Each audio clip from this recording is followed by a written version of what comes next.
I'm Hamza Aziz, the producer of the Talking with Docs podcast. You might know Talking with Docs from their popular YouTube channel. Is salt really the enemy of high blood pressure, or is there more to the story? Hi, welcome to another episode of Talking with Docs. I'm Dr. Brad Weening. And I'm Dr. Paul Zalzal. Bit of a salty topic today, Paul. Salt lick. Salt lick. Interesting salt licks. Oh, before we start, Yeah. I just wanted to let people know that if they want to donate to our hospital, there's a link in the description. Some people have been asking about, how to donate to the hospital. You kind of pay it forward. Pay it forward. Well, that kind of jinxes you. Doesn't that make it seem like you're going to need the hospital if you pay it forward? Well, not really. So, like the term pay it forward, historically, they think, so it was started by a lady, Lily Hardy Hammond, an author, in her book Garden of Delight, where she said you don't pay love back, you pay it forward. So the thought is, rather than when you're a recipient of a good deed, rather than paying it back to that person, you pay it on to somebody else and kind of keep it rolling. Garden of Delight? Garden of Delight. You have a vegetable garden at home, don't you? It is my Garden of Delight. I was going to say, have you ever thought of transitioning it to a Garden of Delight? It already is. I hate to see what grows in that. Yeah, kale for sure. Okay, so today we are talking about salt. Actually, nobody actually asked where to donate. I got a cup clean. I'm just saying.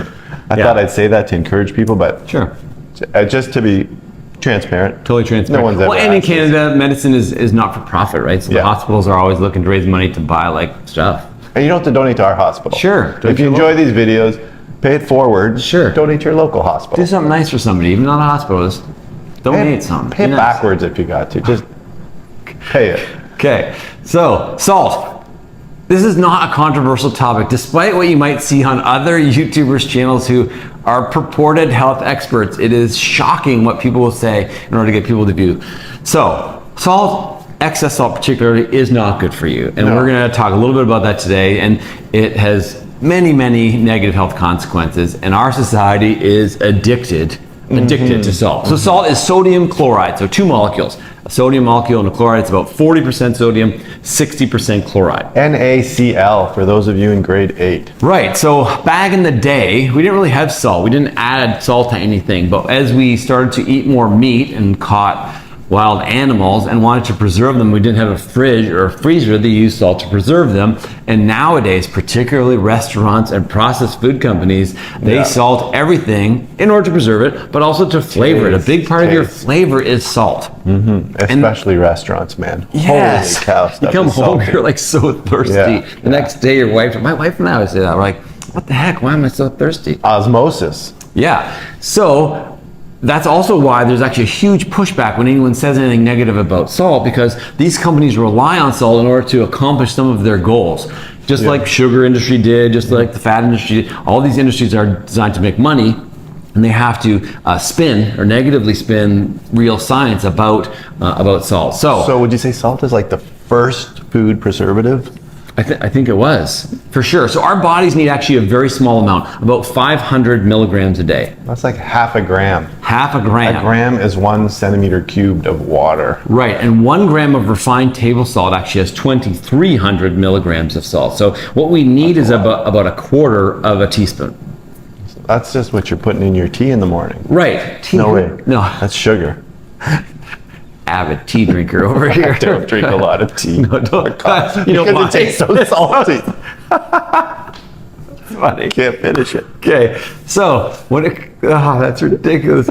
So when it comes to salt, there's actually no RDA. So the recommended daily allowance is more for things like vitamins and minerals and things that actually have measurable toxic doses. So for salt, there's not enough evidence to show that a certain amount is actually toxic. Despite its link to chronic disease, what they've done is there are other recommendations about adequate daily intake, and they've set that number at about 1,500.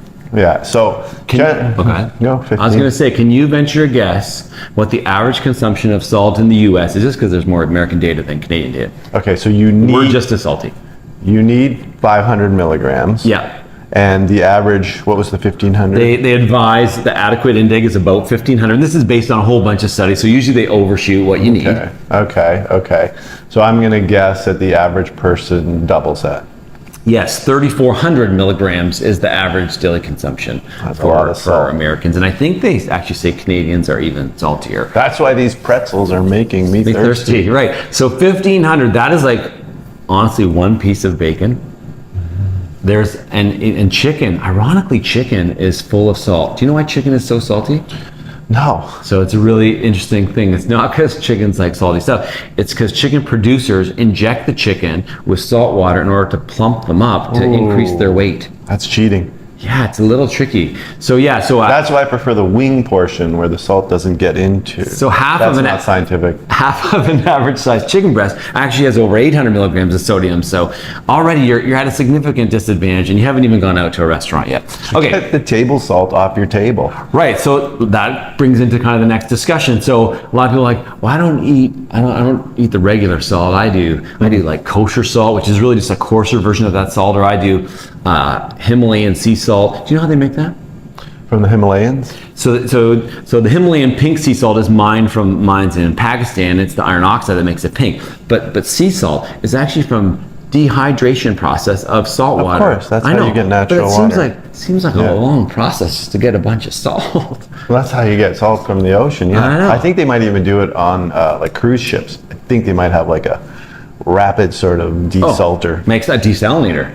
Yeah. And I think, to be honest, South Africa, because they're actually in a freshwater crisis, that's been a big business to try If you're ever trapped on a desert island in the ocean and you need salt, you can get like a bowl or get a coconut thing of salt water, and then with your saran wrap that you must have handy, make a pyramid above it, and then another dish bigger so it evaporates, condenses, and then draws down into the bigger dish where you'll have fresh water. Because you need fresh water, you will actually never cure your dehydration with salt water. No. It's actually dangerous. No, you'll dehydrate. Osmosis. I know. The high solute content outside the cells of the salt will draw the water out of the cells. I feel like that's like a Castaway, Tom Hanks by himself with that volleyball Wilbur. kind of thing. Was it Wilbur?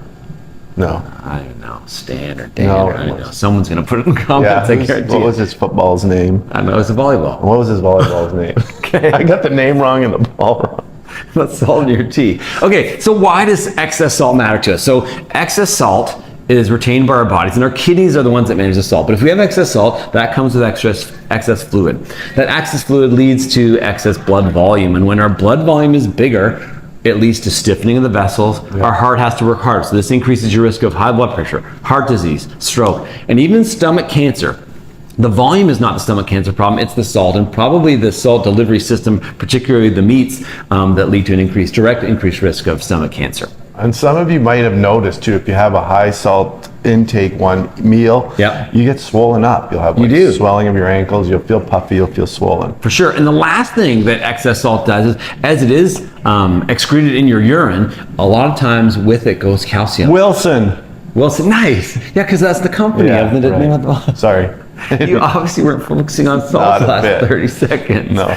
So it pulls out calcium, so it actually can lead to osteopenia and osteoporosis. So salt is really, really bad for you if you take too much of it. Okay, so what about low salt? Someone's gonna say, oh yeah, well, you know what? My grandpa was in long-term care and he had low salt actually, so he should not have low salt. There are some rare metabolic conditions that can happen that can give you low salt. But it's not because of what you eat typically. No, it's not typically. It's not typically caused by lack of intake of salt. Right.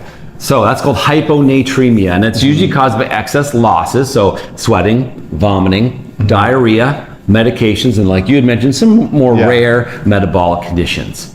Yeah, so in those cases, under medical supervision, you may need some sort of salt in the diet that you're taking in. But for the average person, you don't need to add salt to anything. Shouldn't we actually? Do you ever add salt to anything? Every now and then a tiny sprinkle. I feel guilty every time I do it. I do a little bit too, especially cooking. I certainly reduced a lot though. I say I put on before I cook the thing. Right.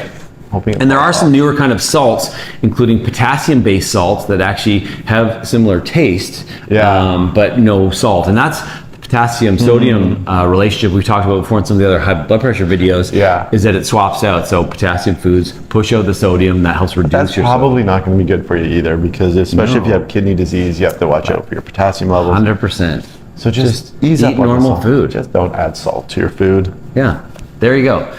So if you like this video, please like it, subscribe to our channel, and maybe don't eat so much salt. If you do like this video, I'll be surprised because we were kind of all over the place.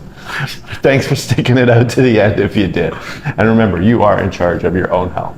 See you next time, and don't put salt in your tea.